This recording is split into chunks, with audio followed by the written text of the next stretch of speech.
Isang 4.5 magnitude na pagyanig ang tumama malapit sa Pilipinas ngayon noong ika-1 ng Agosto. 2026 sa 14 minuto pasado alas 8 lokal na oras. O noong ika-31 ng Hulyo. 2026 sa 23:36 Coordinated Universal Time.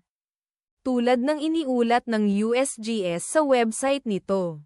Ang lindol ay matatagpuan sa napakababaw na lalim na 10.0 na kilometro sa ibaba ng ibabaw.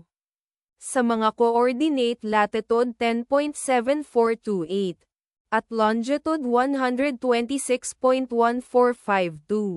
Ang eksaktong magnitude, epicenter at lalim ng lindol ay maaaring baguhin sa loob ng susunod na ilang oras o minuto habang sinusuri ng mga seismologist ang data at pinipino ang kanilang mga kalkulasyon o habang inilalabas ng ibang mga ahensya ang kanilang ulat.